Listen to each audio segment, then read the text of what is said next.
They called us primitive. The Galactic Accord, in their golden robes and floating cities, called us a developing species. A polite insult that really meant backward, weak, and disposable.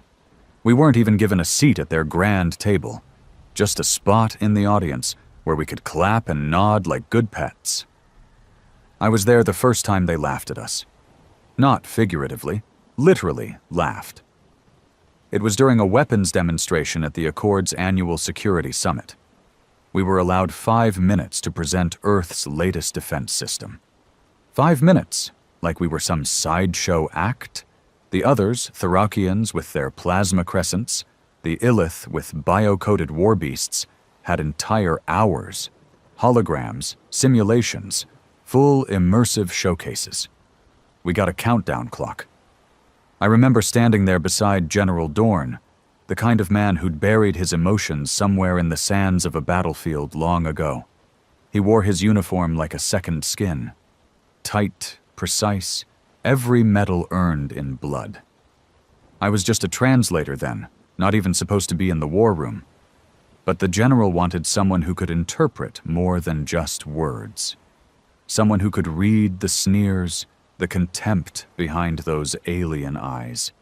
When we unveiled the Vanguard Protocol, a sleek black satellite system hidden just behind Earth's moon, the chamber filled with snickering. One of the Therakian delegates even asked if it was a weather balloon. Another wondered aloud if the humans had finally discovered nuclear fusion, like it was some ancient joke. The Illithian ambassador, a snake-thin creature with translucent skin, clapped mockingly. General Dorn didn't react. He didn't need to. He just tapped his datapad and said, "Watch." And everything changed. One by one, orbital feed screens lit up. Not a simulation, not a model, real-time footage. The Vanguard array activated, and for the first time, the galaxy saw what humans had really been building. Not just a defense system, but a planetary-scale kill grid. Lasers that bent through magnetospheres, railguns with kinetic rounds the size of tanks, nanoclouds that disassembled anything organic or synthetic in under a minute. It wasn't just the weapons, it was the precision, the speed, the cold, brutal efficiency. In under 30 seconds, the Vanguard array ran a mock purge of Earth's orbit, simulating the destruction of over 700 enemy crafts, each marked with alien symbols for clarity, not just hypothetical targets, real warships mimicked in detail from publicly known fleet specs. And then we dropped the real bomb. We'd tested Vanguard, not in simulations, in live combat. Dorn revealed footage from 2 weeks earlier, footage that had been scrubbed from every Accord channel. A Therakian Black Ops fleet had violated Earth's space, quietly testing our defenses. The Accord had denied any knowledge of it, calling it rogue elements. But the feed was undeniable. 27 enemy cruisers had entered our atmosphere. None made it past the exosphere. They were erased, one after another, with such speed and ferocity that only one transmission was ever sent. A single scream before static. And suddenly no one was laughing. The room fell so silent I could hear my own breath. The same Illithian ambassador who had clapped before now recoiled, his eyes darting to the exits. The Therakian delegate's mouth hung open. Even the mechanical races who weren't supposed to feel fear began recalculating probabilities out loud. Estimated threat rating? Re-evaluating. Human military capacity, non-conventional, high anomaly risk, re-evaluating. And still, General Dorn stood still. "This isn't a threat," he said. "This is a warning." That was the first time I saw what power really looked like. Not just in guns and satellites, but in silence, in the absence of arrogance. We didn't need to scream. We didn't need to beg. We showed them the blade, and let them imagine its use. And from that day forward, no one laughed at Earth again. The silence that followed our presentation was deafening. Not because the room was void of noise, but because the usual chatter, the snide commentary, the pompous commentary of races who'd never known real war had disappeared. And in that vacuum of arrogance, the Accord saw something it hadn't expected. Fear. But fear wasn't enough. Because fear fades. It gets questioned, rationalized, turned into myths and misunderstandings. So General Dorn made sure they'd never forget. He uploaded the Vanguard's classified documentation to the Accord's secured systems, details they never expected us to possess. Their first reaction: accusation. "This is stolen technology," barked the Thorokian War Minister, his voice trembling beneath his metallic jaw plates. "This level of coordination isn't possible for your species. Your kind only just achieved interstellar propulsion." Dorn met the accusation with an unblinking stare. "You assume we're behind because we didn't show our hand. You're wrong. We were watching, quietly, preparing. While you laughed at our rockets, we perfected our satellites. While you sent spies, we mapped your fleets. The worst part for them? It was true. Humans never stopped at convention. We're not the kind to follow galactic norms. We never cared for the Accord's military rankings or their bureaucratic warfare. We didn't build ships for style. We built to kill. Our weapons weren't meant for show. They were created for one purpose: to win.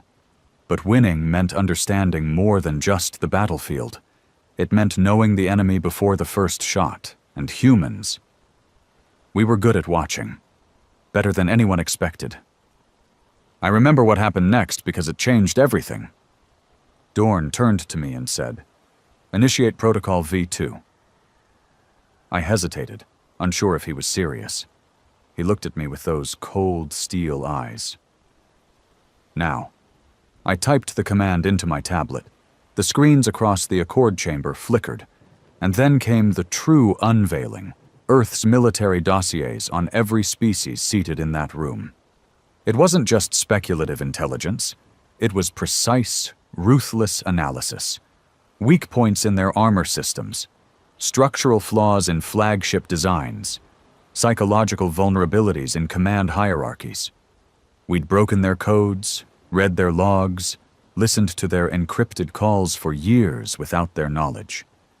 Every power in the room was stripped bare in front of one another. Panic spread fast. The Yultrax, usually stoic and composed, started speaking over each other in rapid bursts. The Vithari, hive-mind strategists known for calm coordination, fractured into confused shouting. The Accord's guards, those smug, golden-armored sentinels, grabbed their weapons in reflex, unsure of where the threat was even coming from. But we weren't done. General Dorn stepped forward and uttered one word: demonstration. It took a second for the chamber's AI system to respond. The floor beneath us rumbled. A hologram emerged, not just a map, but a tactical simulation of an active battlefield. Planet Atora 6, a mining colony jointly owned by 4 Accord nations. A planet we had no official connection to, but the Vanguard did. The simulation showed what happened 3 days earlier. Atora 6 had been attacked by a pirate coalition, a mix of former Accord mercenaries gone rogue. The Council had delayed response. Too far, too expensive, not worth the risk. So Earth intervened, without warning, without permission. In under 11 minutes, the Vanguard's command center, orbiting quietly in stealth above Atora 6, deployed its tools. Ground troops were incapacitated through sonic pulse. Airships were knocked from the sky with focused EMP strikes. Not a single building on the colony was touched. No civilians harmed. The pirates were dismantled, arrested, and delivered, alive, to their homeworlds with a simple message: Earth doesn't tolerate disorder. It wasn't just about power anymore. It was about control, about showing the galaxy that humanity was capable of projecting force anywhere, anytime, with surgical precision. No warning, no speeches, just results. The reaction was exactly what Dorn wanted. The Vithari hive mind disconnected its diplomatic node and requested a temporary halt in all off-Earth operations. The Tharokians called for an emergency vote to reclassify humans from emerging species to strategic threat. And the Elythian ambassador? He didn't even wait for the meeting to end. He left mid-session, his guards flanking him like prey caught in open space. But it was the Chancellor of the Accord, a fragile-looking being whose species lived longer than most suns, who finally broke the silence. "What is it you want, General Dorn?" he asked. "A seat at the table? Resources? Control?" Dorn's reply was as cold as his stare. "We want respect, and we've earned it. No more lectures, no more restrictions. You don't get to decide what's advanced or who gets access to what. Earth will no longer be your afterthought." It was bold, it was risky, but it worked. The Council had no choice. By the next dawn cycle, humans were granted full membership in the Accord. Not just a symbolic gesture. We were given a voice in the Military Council, access to fleet intelligence, and the right to deploy force under Article 17, defensive overreach. That meant we could intervene in any situation we deemed a threat, even if the rest of the galaxy disagreed. But power has a price, because when you show your hand, even a strong one, you paint a target on your back. And we'd just screamed to the stars that Earth wasn't a child anymore. It was a weapon. 2 days after the summit, I was walking with Dorn through the underground command base in Alaska, one of the coldest, most isolated places we still kept as a military stronghold. I asked him if we'd made the right move. He didn't answer immediately. We stopped by a glass panel overlooking the Vanguard's ground uplink station, a massive tower blinking with red lights against the snowy horizon. "Power doesn't mean safety," he said finally. "It just changes the type of enemies you attract." He was right. Within the week, unmarked ships were spotted near Jupiter's orbit. Communications from unknown origin began probing Earth's network channels.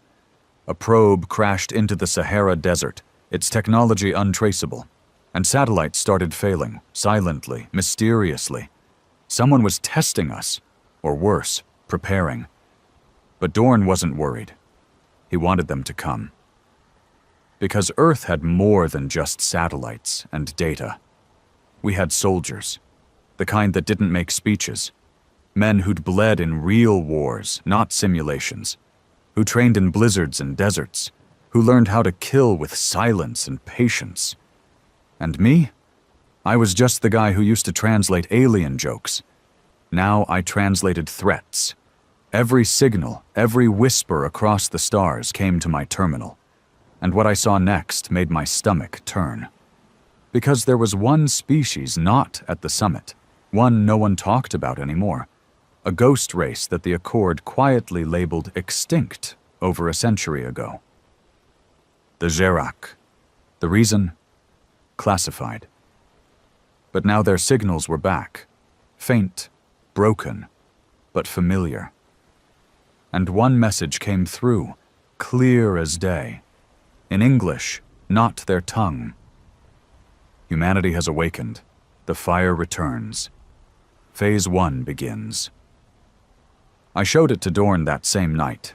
He read it once. Then again. And for the first time since the summit, I saw a flicker of something in his eyes. Not fear exactly, but tension, like a hunter sensing he's no longer alone in the forest. "Looks like they were watching us too," he said. I asked what we should do. He answered with that same brutal calm. "We prepare for war."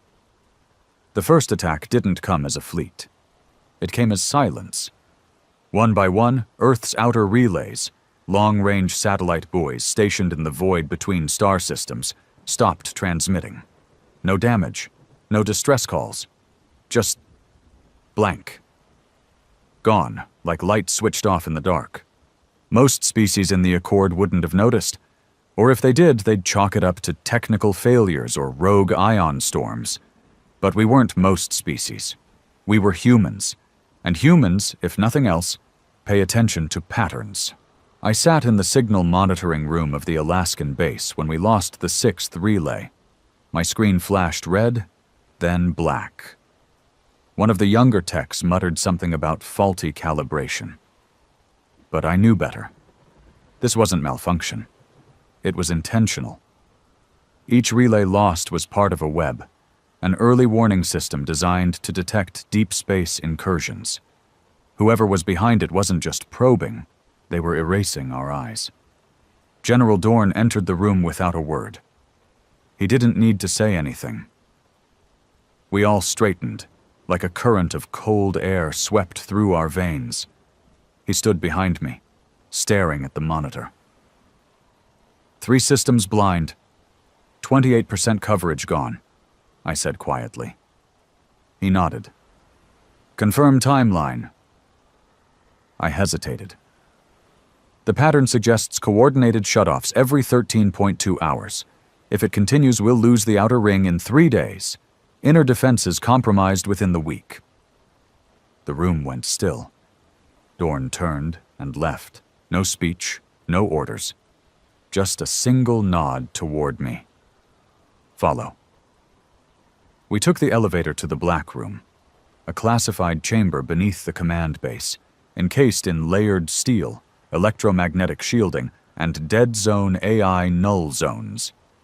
The kind of place no signal enters or leaves without Dorn's biometric approval. Inside, 7 men were already waiting. No ranks, no introductions. Just men you didn't want to meet in a dark alley. Veterans, assassins, spooks. The kind of soldiers Earth denied existed, because their work never showed up on any report. Dorn didn't sit. He never did. They're coming, he said. And they're not just coming for Earth. They want to wipe the memory of us from the stars. He laid a file on the table. Physical paper, thick and yellow with classified markings. Gerak, he said, tapping it. Extinct, according to the Accord. But we've always known better. They went underground, hid after the Hive purge, started rebuilding in the blackest corners of the void. One of the men, a sharp-eyed sniper named Terran, spoke for the first time. Why now? Because we showed our hand, Dorn said. Because we reminded them of what they buried a century ago. Humanity was part of that war. We weren't in space back then, not officially. But our early probes recorded fragments, footage that should have been impossible, and someone on the Gerak side remembers. He passed out images, not digital, hard prints, photos taken from old probes, cleaned up through advanced reconstruction, massive structures, floating cities shaped like twisted bone and metal, ships black as void, lined with teeth instead of hulls, and a symbol, like a claw circling a dying star. One of the agents muttered, "Death cult?" Dorn nodded. Worse. They don't want domination. They want silence. A galaxy where nothing breathes unless it obeys. The Accord hid it, covered up the Hive War to protect stability. But now they've gone silent. No support, no backup. We're on our own, I said. Dorn looked at me, eyes like cold iron. Number we're ahead. He tapped a hidden console on the table. A new hologram appeared. Earth's real fleet. Not the ceremonial ships we showed the Accord, not the patrol cruisers circling Mars or Venus, but the Black Arks, the silent warships buried beneath the lunar surface.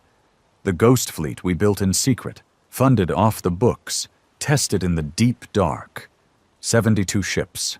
No windows, no names. Just code numbers and armaments that made nuclear weapons look like firecrackers. Plasma coils, quantum detonators, disassembler drones. Built for one purpose: total denial of enemy existence. We launch in 72 hours, Dorn said. Phase 1, locate the source of the relay blackout. Phase 2, test enemy response. Phase 3. He paused. If necessary, execute protocol extinction. That silenced the room. Protocol extinction wasn't a bluff. It was a dead man's order. If an enemy showed signs of total war, Earth would retaliate with zero mercy. Not just military targets, but infrastructure, command centers, even biospheres. We'd never had to use it, until now. I was assigned to Ghost 17, call sign Severance, a heavy assault corvette with 2 Aegis coils and a quantum cloak generator. The crew was only 12, each one a veteran. No rookies, no idealists, just killers who knew why we were there. The launch from Luna Base was silent. No fanfare, no broadcasts. We slipped into the void like shadows, spreading across the outer system like hunters in the woods. 2 days in, we found the first trace. A wreck, not ours, not Accord. It floated above the gas dwarf in the Helix sector. Twisted metal, burned bodies still floating in vacuum, but no signs of impact, no scorch marks. Whatever hit them did it with invisible claws. Severance scanned the wreck. The AI whispered possible IDs. Thorokian scout ship. Possibly a defector or spy vessel. They'd been wiped clean, no data core, no communications. But one thing was left behind, scratched into the ship's hull, barely visible. That same symbol, the claw and dying star. We forwarded the image to Earth. No reply. Communications were jammed for 3.2 hours. Not by accident. We weren't alone in the dark. Day 5. We entered the Titan Abyss, an old mining zone near the Oort line, abandoned decades ago due to seismic instability. Bullshit. What we found there made blood run cold. 3 Ghost Fleet ships, missing for years, listed as lost to accidents, were floating in perfect formation. But dead. No signals. No power. Just hollow husks, like someone had dissected them. Our sensors picked up biosignatures, not human. Terran, our sniper, and Valen, the engineer, suited up for recon. They boarded the nearest derelict, Ghost 09, Calamity. I stayed on the comms, fingers trembling as I patched into their helmet feeds. It was dark. No lights, just the sound of their breathing, then static. Then, whispers. Not in any language, just sounds, inside their helmets, coming through the sealed comms. Terran screamed first, then silence. Valen's feed stayed open for 6 more seconds. Long enough for us to see the shadow. Tall, bipedal. Wrong. We pulled back. Dorn's voice came through a direct, encrypted line. "You've seen enough. Prepare strike." We didn't argue. Severance locked coordinates. We launched 2 singularity torpedoes into the abyss, not to destroy the ships, but to bury them in a pocket of collapsed space-time, a grave no one could reach. And still, it didn't feel like enough. Back on Earth, alerts were lighting up. Civilian sensors were picking up strange pulses in the atmosphere, tiny fluctuations in gravity, like something massive had passed by just out of sight. Our skies were being watched. The Zerak weren't launching an invasion. They were playing with us, measuring our patience, testing how far we'd go before we snapped. And Dorn? He snapped first. He initiated protocol ignition. 4 ghost arcs dropped from the edge of the solar system and entered interstellar phase shift. One-way missions. No return. Their orders? Locate Zerak hives, deliver payloads, and burn everything. I didn't know whether to feel proud or terrified, because when humans go to war, we don't play fair. We don't follow rules. We break them, burn them, and in the ashes, we build victory. But for the first time in my life, I wondered, what if we weren't the deadliest things out here? What if the Zerak weren't afraid? What if they were waiting? We thought we understood war. We thought the Zerak were just another enemy with ships, weapons, and a strategy we could eventually learn to counter. But on day 9 of the operation, that illusion died. It started with Ghost 42, A communication spike hit us from their sector near the Kepler fracture, a deep space anomaly that absorbed light and scrambled sensors. 1 second they were patrolling, the next they were screaming. I monitored the feed from Severance's data deck, eyes locked on the distortion-filled video. Through static and interference, I could make out flashing lights, crew shouting in panic, then something wrong. Something alive. It didn't move like a creature or a machine. It flickered, stuttered in and out of vision, like it wasn't bound by the same physics we lived in. One moment it was outside the hull, the next it was inside. The feed ended with a sharp frequency burst that cracked every earpiece on the deck. We sent the drones. What they returned was worse than silence. Ghost 42 was there, but changed. Not destroyed. Changed. Its hull now bore Zerak markings etched into the metal like scars. Strange black growths spread along the spine of the ship like veins, pulsing faintly with a reddish light. Human technology, twisted, corrupted. Something had overwritten its very design. And then the power signature changed. It was no longer dead. Ghost 42 turned toward our observation drone and opened fire. Not with standard weapons. It launched a ripple of gravitational distortion that tore our recon vessel into atoms. We watched the birth of something new. The Zerak weren't just fighting us, they were assimilating us. Dorn's emergency comm came through seconds later. All units, code Obsidian.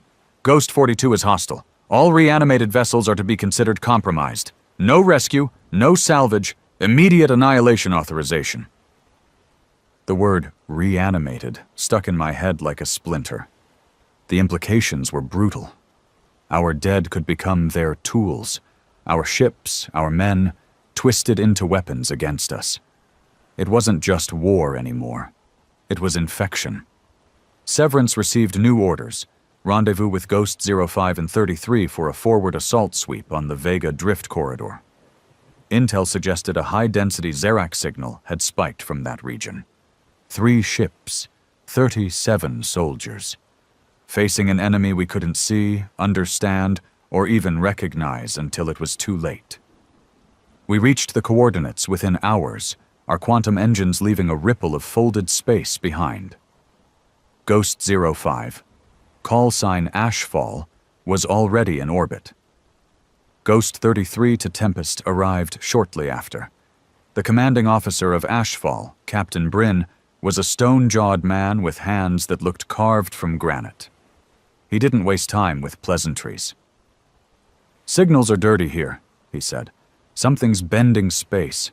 Feels like gravity, but it's not. You ever feel watched in a dream? It's like that. Eyes everywhere." Dorn's voice came through our secure line. "Confirm the anomaly. Do not engage unless fired upon. But if it moves like Zerak, burn it." We began the sweep. Sensors showed us nothing. No movement, no heat, no anomalies beyond a slight electromagnetic irregularity that was chalked up to the drift's natural instability. Then the stars disappeared. Literally, our forward viewing ports went dark. Not black, empty, like the universe had been erased ahead of us. Tempest's pilot, a nervous young man named Coulter, screamed over the comms, "We lost the field! I can't see! What the hell is that?" Then came the hum. Low, subsonic. It didn't come through the speakers. It vibrated through the hull. Every crew member on Severance froze. It wasn't fear. It was paralysis. Like something had reached into our nervous systems and pressed pause. I forced my hand to move, finger trembling over the emergency override. I slammed the neural stim button, sending a jolt through the ship's life support systems. Everyone gasped, blinking back into consciousness. Outside, the void shifted, and something moved. It wasn't a ship. It was too massive, too organic. It looked like a city, alive and breathing, floating silently across the drift. Buildings, number growths, tendrils stretching out into space, connected by strands of light like neuron webs. In its center pulsed a single red orb the size of a moon. Ashfall fired first. A salvo of torpedoes screamed across the drift and vanished before impact. Not intercepted, not destroyed, just gone. Tempest followed suit with its disassembler drones. Same result. That's when the orb opened. It wasn't a weapon. It was an eye. And it saw us. The hum returned. Louder now. A scream hidden inside the sound. Crew members across all 3 ships began to collapse, bleeding from their ears. One engineer on Ashfall reportedly clawed his own eyes out before the medical team restrained him. We had to act. Captain Bryn issued the order. Full retreat. Dorn responded with an override. Negative. That structure is a hive core. Confirm coordinates. Prepare for Excalibur strike. Excalibur was our last card. A planet-buster payload developed in Earth's deepest black projects. No explosion, no radiation, just implosion. A self-consuming gravity knot that erased matter itself. It had only been tested once, on an uninhabited moon. What it left behind wasn't a crater. It was a scar in reality. We launched the Excalibur. The payload locked onto the core and fired. It took 7.3 seconds to reach the target. The orb blinked, then disappeared. Gone. No explosion. No feedback. Just nothing. We stared. Waited. Hoped. Then our ships began to drift backwards. Not from movement, but because space itself was pulling in. The Excalibur had activated. The orb hadn't dodged. It had accepted the payload. It wanted it. It was feeding. I watched in disbelief as the stars twisted. Our ship groaned under the strain. The pull grew stronger. Bryn screamed over the comms. "Shut it down! It's amplifying!" But you don't shut down an Excalibur. You die with it, unless you run faster than reality collapses. Dorn's voice was sharp and cold. Phase shift, now abandoned sector. We didn't argue. Severance, Ashfall, and Tempest entered quantum slip simultaneously. Behind us, the drift corridor folded into a singularity, then vanished, like it had never existed. We escaped, but the message was clear. The Jerak didn't just survive our strongest weapon. They used it. Back at Earth Command, the fallout hit fast. The Accord demanded an explanation for the quantum shockwave that rattled systems across 4 sectors. Dorn refused to comment. The Chancellor of the Accord sent a direct order for ceasefire. We ignored it. Humanity had crossed the threshold. There was no going back. Every nation on Earth began full military mobilization. The skies filled with orbital factories producing new warships. Cities went dark as power was rerouted to spaceports. For the first time since the summit, Earth felt united, not by peace, but by survival. And still, no word from the Jerak, until the feeds flickered again. The same symbol appeared, claw and dying star, this time not etched into metal. It was projected across the moons of Saturn, burned into their surface with precision no species should possess. A message followed, one phrase repeated in every language. Your war has begun. Your scream is beautiful. I read those words and felt the chill sink deep. Because this wasn't a war to them. It was art. They studied pain like we studied mathematics. That was the conclusion of the decrypted Zerak signal Earth Command intercepted just days after the Vega drift implosion. It wasn't a message meant for us. It was internal, an echo broadcasted between their hive structures. But once we cracked their spectral coding, the meaning was clear. They weren't interested in resources or territory. They were measuring reactions, Human reactions, fear, despair, resistance, and most disturbing of all, adaptation. We'd fought back harder and faster than any of their previous targets. They liked that. No, they needed that. Like a sculptor needs sharp stone, or a surgeon needs complex tissue. That's when we realized something chilling. This wasn't a war, it was a harvest. General Dorn's face had changed. Still cold, still unreadable. But there was something different now. Something in his posture, less rigid, more coiled, as if the weight of understanding had finally settled in his bones. He gathered his top teams in what we called the Crucible Room. Underground, shielded, no signals, just human minds and their will to survive. I sat closest to the board, still technically the interpreter, but by now everyone knew my role had evolved. I wasn't translating words anymore. I was reading their culture, piecing together the horror. Dorn opened with a question. What do the Xerac want? No one answered. Not at first. Then Tren, the sniper from Ghost 17, broke the silence. Not territory, not conquest. They want identity. I glanced at him, surprised. What do you mean? They mimic, corrupt. They reanimate our tech, our ships, even our dead, he said. But not just to use them. They study us through them. It's how they learn, how they grow. Valen, our recovered engineer, still trembling from the Vega drift mission, chimed in. It's like they don't build anything of their own. They repurpose, but with purpose. They take what you fear most and make it permanent. Dorn nodded. They consume meaning. Pain is their blueprint. Our resistance makes us a masterpiece. He pointed to the holographic projection now floating above the table. A model of Earth, but twisted, marked with red veins, fractal etchings, and Xerac structure nodes planted across the continents. A simulation, not a plan. They'd already envisioned the world as theirs. Project Karen, Dorn said grimly.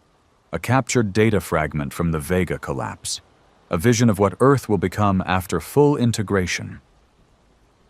The air thickened.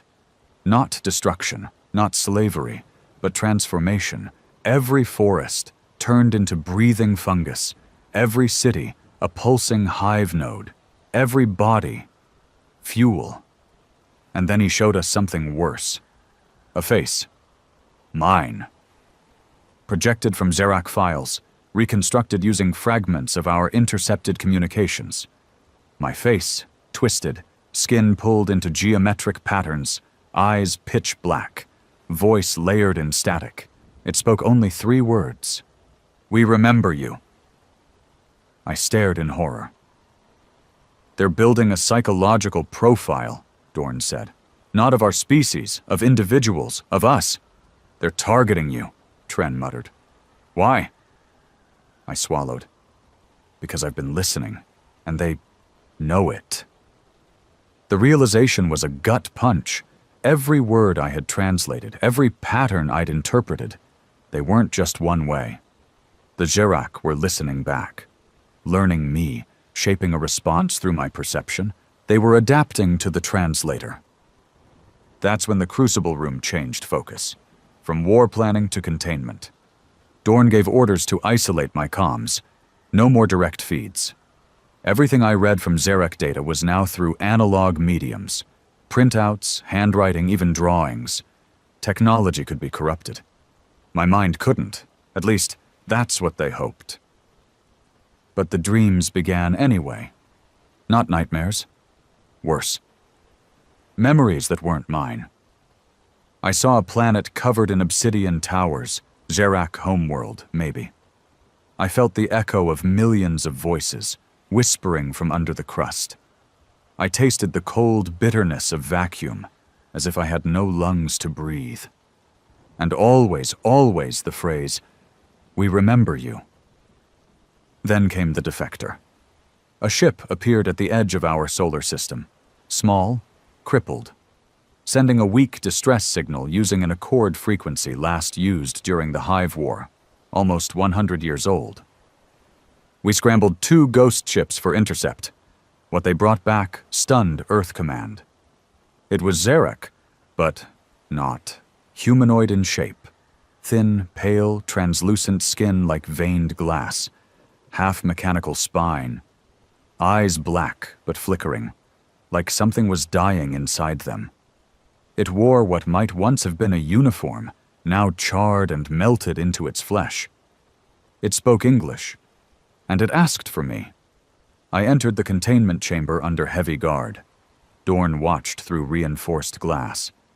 The being, if you could still call it that, sat strapped to a cold steel chair, limbs bound by magnetic restraints. "Do you know me?" I asked, my voice lower than I expected. It nodded slowly. "You hear them," it said, voice distorted like a half-tuned radio. "You see the edge." "Who are you?" I demanded.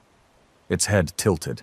"I was like you once. Translator, observer, analyst, chosen." "By the Zarak?" "By curiosity. That is their seed. They do not conquer. They invade perception. They plant themselves in the understanding of a species." "What do they want with Earth?" Its gaze darkened. "To remember what you forgot." I froze. "We've never met them before. Humanity had no contact with—" "You did. Before you knew stars. Before you named time. They passed through your world once, and something resisted. Something primal. You burned them. And they never forgot." My chest tightened. A prehistoric encounter? A psychic imprint? Something deep in our evolutionary past? "They feed on narrative," it continued. "On myth, on legend. You are not a species to them. You are a story. And stories that resist are precious." Dorn's voice crackled through my earpiece. "We're done here." But the defector wasn't. "You've awakened the final shard," it whispered, "the one that dreams beneath Mars." "What?" Static cut the feed. Guards moved in. The being screamed once, high, metallic, and then it imploded. Not exploded. Imploded, crushed into itself with a sound like torn silk. What remained was a black stain on the floor. No DNA. No matter. Just absence. The Zarak had severed the connection and left a message. We scanned Mars for anomalies. Nothing showed. Not on the surface. Not in the crust. Until we went deeper. Old mining tunnels from early colonization efforts, abandoned due to unstable magnetic fields. A zone we hadn't entered in decades. We sent a drone. It lasted 37 seconds. What it recorded changed everything. A structure, not natural, buried deep, miles wide, made of the same twisted metal and bone composite we'd seen on Zarak hives, and at its core, a chamber, with a throne. Empty. Waiting. Dorn ordered immediate deployment of our top ground units. No drones, no remotes, human eyes, human decisions. I was assigned to observe from orbit. No contact, no interference. But in my gut, I knew the Zarak wanted me there. Every sign pointed inward, downward, toward the throne, and toward whatever memory we had left behind. Because the past wasn't dead. It had just been waiting. The Mars expedition wasn't authorized by the Accord. Dorn made that decision in silence. He didn't ask for permission, and he sure as hell didn't notify their so-called Oversight Council. Earth wasn't playing politics anymore. We were past that. He knew if they found out what was buried beneath the surface, they'd try to bury it again, along with everyone who saw it. The mission was codenamed Red Wake. 3 ghost units were selected, 05, 17, and 39. They weren't just combat squads. They were specialists in deep environment warfare, electromagnetic suppression, and psychological resistance. Mars wasn't a battlefield, it was a tomb, and whatever was waiting inside didn't want to be understood. I wasn't supposed to go. I begged Dorn. "This thing knows me," I said. "It's been talking to me since Vega. I saw my face in their signal. They built a version of me. You want to walk in blind or with someone who's already halfway infected?" He didn't argue. He just looked me in the eye and said, "If you come back different, I'll kill you myself." Deal. We dropped just past the Noctis region, into a fissure long thought to be a collapsed lava tube. That was a lie. The structure beneath wasn't geological. The drone's brief scan had caught glimpses of architecture. Symmetrical, intentional, alien. It was darker than anything I'd ever seen. Not the absence of light, but something worse. The absence of reflection. Even our flashlights seemed to be swallowed whole.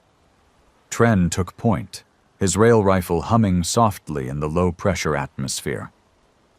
Valen managed the sensory feeds, bouncing encrypted telemetry back to our orbiting recon ship. We descended in silence, the only sounds our own breath and the slow crunch of boots against the reddish-black dust. We reached the chamber after 3 hours of vertical drop and lateral crawling through carved stone that looked grown. The throne room was real. Massive, circular. Its walls were ribbed with pulsating veins of dark matter, a biological metal hybrid unknown to our databases. In the center sat the throne. Empty. Except it wasn't. I felt it before I saw it. A pull. Not physical. Something conceptual, like my identity was being tugged toward the seat. I stepped forward. Tren tried to stop me. I didn't listen. The moment I touched the throne, everything shattered. Not my body, my time. I was no longer in the chamber. I was somewhere ancient. The sky was red. The stars were wrong. I was on Earth, but not our Earth. I saw people, naked, savage, howling at the moon. And then I saw them. The Zerak. Descending not from ships, but from the sky itself, like a wound in the atmosphere bleeding shadows. They came not as conquerors, but as collectors. They harvested not flesh, but memory, pulling entire cultures into silence. I watched a man, our ancestor, stand against them. Alone, a crude spear in hand. He didn't speak. He screamed. And in that scream, something shattered in the Jerek swarm. One fell, then another. The scream wasn't sonic. It was will. Pure, unfiltered defiance. It broke them. They fled. Earth was left untouched, but not unwatched. That scream, the memory of resistance, it was burned into the psychic fabric of our species. Passed down, inherited, remembered. I came back gasping, face soaked with sweat, knees weak. Valen helped me sit. Tren kept his rifle pointed at the throne like it might grow arms. "What the hell happened?" he asked. "They didn't forget us," I whispered, "because we were the only ones who ever made them bleed." Dorn's voice cracked through the comms. "Confirm intel." I stared at the throne. "This isn't just a monument," I said. "It's a mirror. It shows us what they fear, what they need, and they need us to remember who we were." Valen frowned. "Why?" "Because they're scared, not of our weapons, of our will. They don't understand it. They never did. They think if they can study it, replicate it, they can control it. And if they can't," Tren asked, "then they'll erase us completely." The throne began to vibrate. A low hum, rising. We stepped back.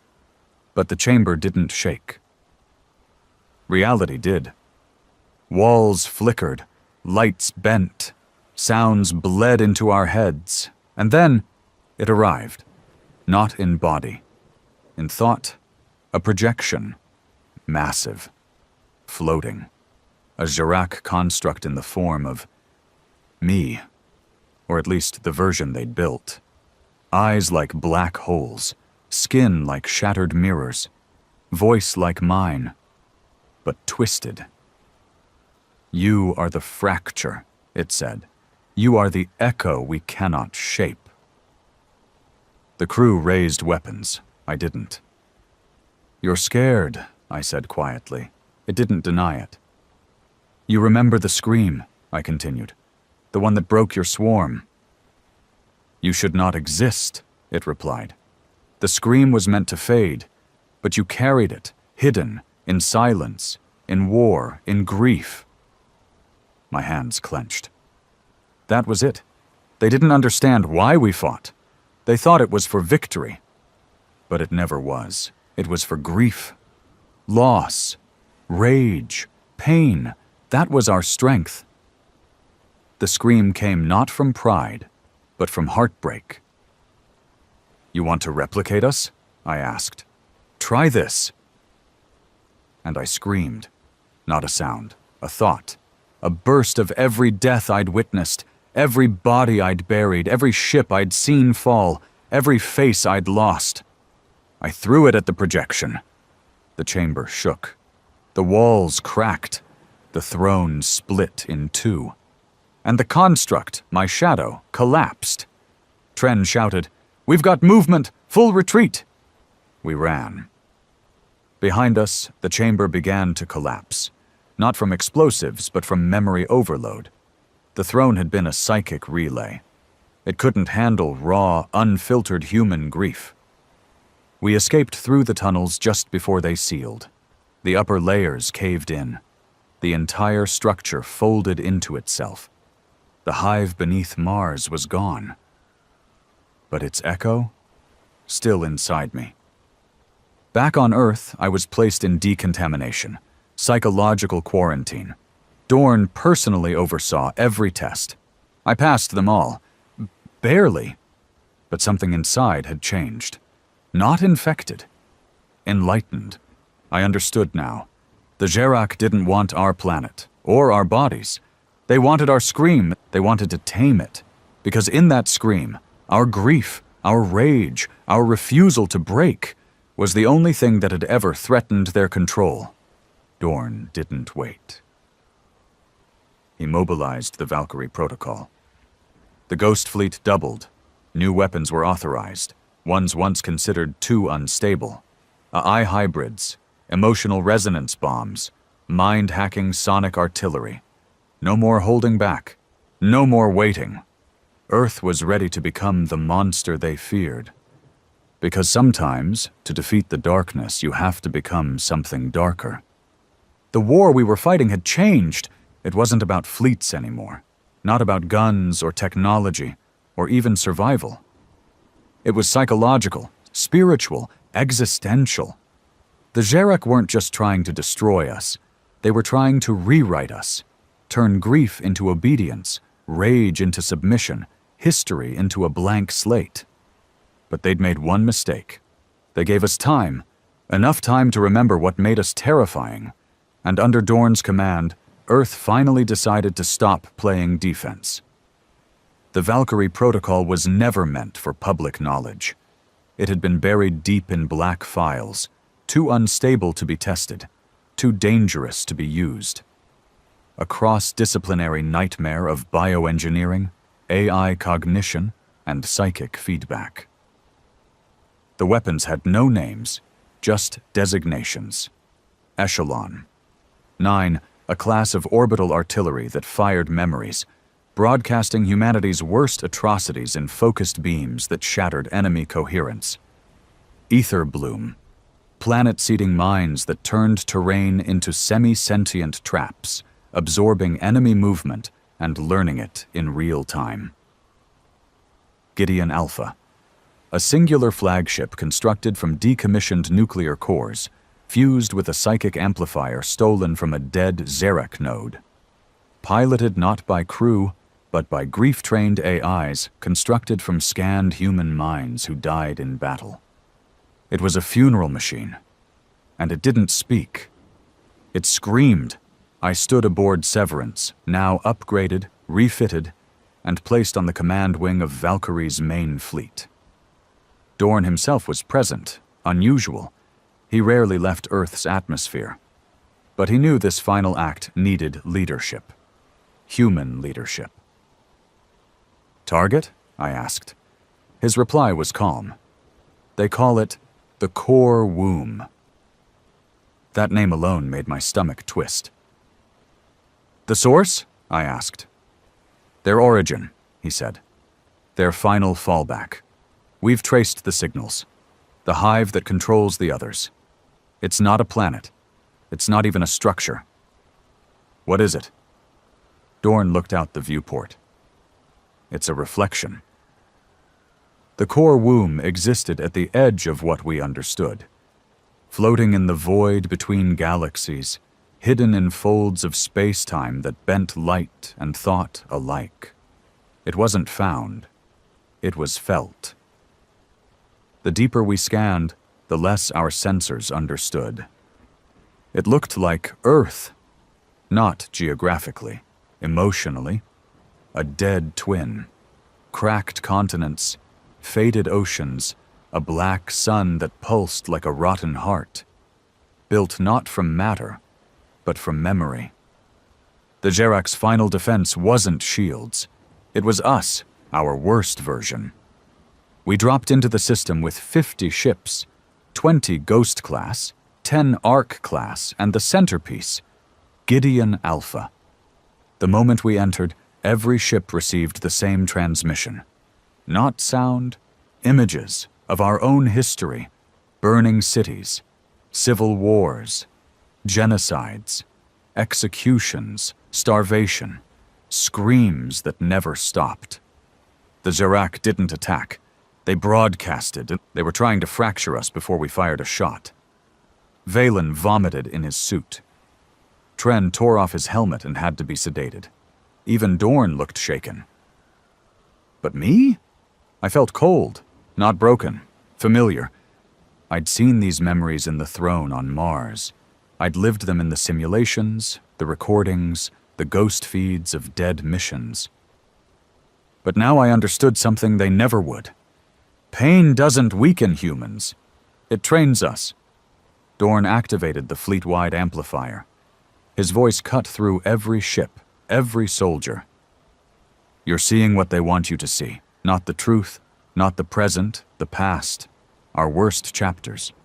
But let me remind you, those chapters didn't break us. They forged us." He stepped forward. "They want you to be afraid of who you were. I want you to be proud of who you became." He raised his hand. "Engage all fronts." The battle began with sound. Gideon Alpha initiated chorus mode, unleashing a psychic feedback wave that echoed the voices of 1,000 dying soldiers, real voices, captured in their final moments. The sound bent space, fractured enemy formations, and burned holes in the Gerak's neural fields. We watched as their fleet shimmered, twisted, and began to scream back. Their counterattack wasn't plasma or railguns. It was memory, a flood of stolen human thoughts, corrupted and returned. Voices of lost lovers blaming us, children crying as bombs fell, our own soldiers begging us to stop. It wasn't just psychological warfare. It was emotional infection. Tren snapped. He began shouting in Russian, clawing at his suit. He thought he was back in the trenches of the lunar mutiny. Valen dropped to his knees, mumbling something about his brother who died on Callisto Station. I barely held on. Barely. Because the Xeric had finally shown their real weapon.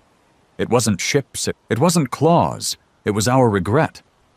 And then I heard it, my voice. But not my voice now. Me as a child. Crying.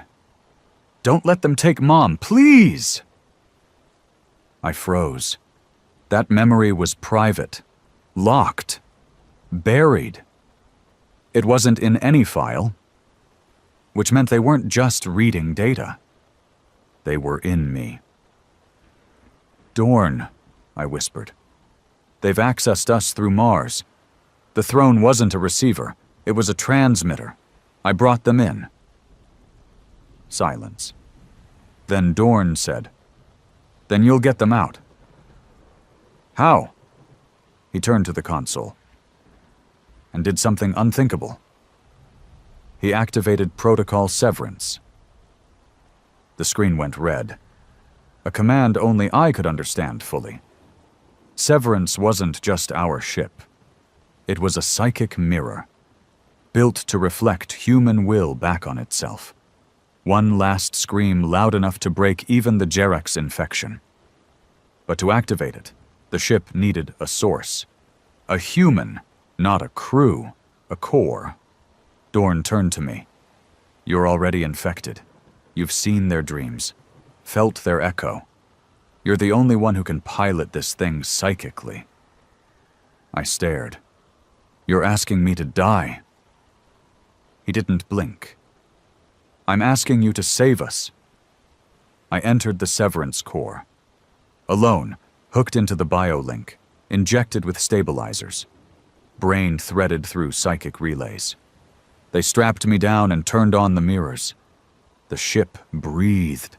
I felt every death in the galaxy, every scream, every child lost, every soldier broken, every planet burned, every mistake humanity ever made. And I screamed back. Severance lit up like a star going nova. A shockwave of will blasted through the Jerek's core womb. Not a weapon, a reminder. Of what we were, of what we refused to forget. Pain, loss, defiance. Not for glory, not for revenge, but because surrender was never in our design. The Jerek began to crack. Their fleet fell apart, their echo distorted, and the core womb screamed. For the first time ever, we heard them cry. Their voice wasn't hate, it was fear. They understood now. You can copy our weapons, you can twist our history, but you can never own our grief, because it's ours, and we use it to fight. My body gave out. The relays melted, the ship buckled. But the womb collapsed. The enemy broke, and the stars burned clean again. They say when the war ended, the stars looked different. Not because they changed, but because we did. The Jerek were gone, not destroyed, not wiped out in a glorious explosion. They simply vanished. Disconnected from their hive echo, their signal lost to the void, their core womb collapsed into psychic silence. But no one celebrated. Not the soldiers who survived, not the engineers who kept the fleet running, not the command staff who buried more names than they saved. Because we didn't win, we endured. I awoke 6 days later on a medical station orbiting Earth. My body felt hollow. My thoughts were thin, like I was thinking through glass. Dorn sat beside my bed, eyes tired, uniform unbuttoned at the collar. First time I'd ever seen him look human. "You died for 17 minutes, he said. "I didn't stay dead," I replied. "No," he said. "That's the problem." I didn't understand what he meant, until I looked in the mirror and didn't see myself. The Severance Protocol hadn't just linked me to the ship, it had merged me with it. The AI core had collapsed mid-battle. Without it, the psychic feedback loop would have ruptured, unless something else filled the gap. I had, or what was left of me, my memories, my voice, my scream. And now, I wasn't just me anymore. I could still think, still speak. But in the quiet moments, I heard the voices of others, fragments of the crew who died, echoes of commands, simulations, strategies. It was like I'd become a composite. Not machine, not ghost, just a reflection, a mirror of war. The Earth that greeted me wasn't the same. Skies full of patrol drones, Cities surrounded by railgun towers. Children learning battlefield strategy alongside algebra. Peace was a cold thing now.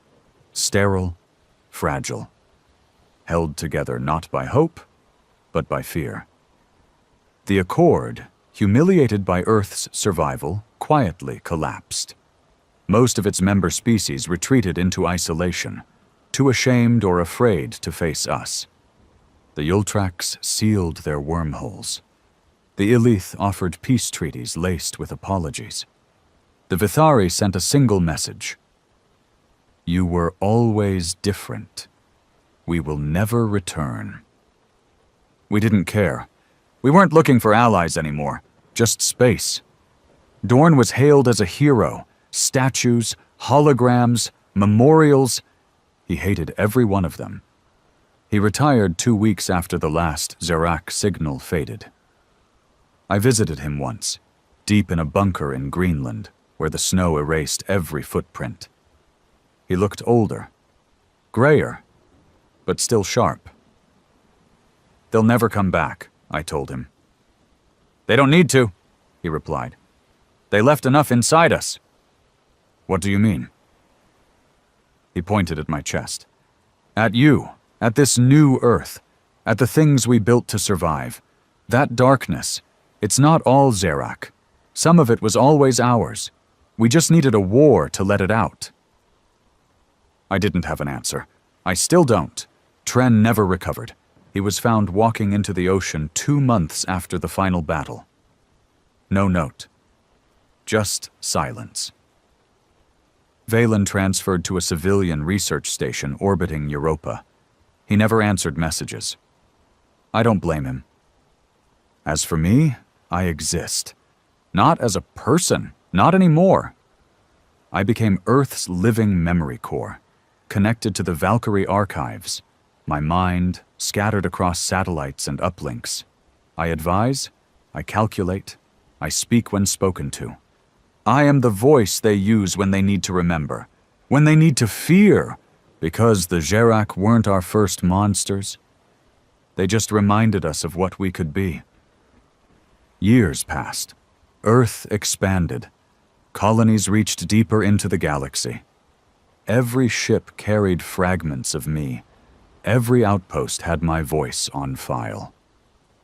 Children grew up hearing the stories, how humanity screamed and the galaxy fell silent. They turned my words into a myth, a warning. Be careful what you wake in the dark. Some things scream back. But I remember the truth. We didn't win because we were righteous. We won because we were willing to burn more. We screamed louder, hurt deeper, refused to kneel even when bleeding. The Zerak studied pain. We mastered it.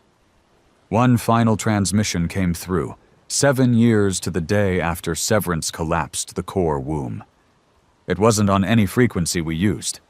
Just a ripple, a whisper, buried in background radiation near the edges of known space. I decoded it manually. One line in my voice. But I hadn't spoken it. You are now the mirror. No location, no sender. Just the cold truth. They hadn't vanished. They had moved on. Looking for another species. Another civilization to infect. Another reflection to mold. But they would remember Earth. They would remember our scream. And they would never laugh again.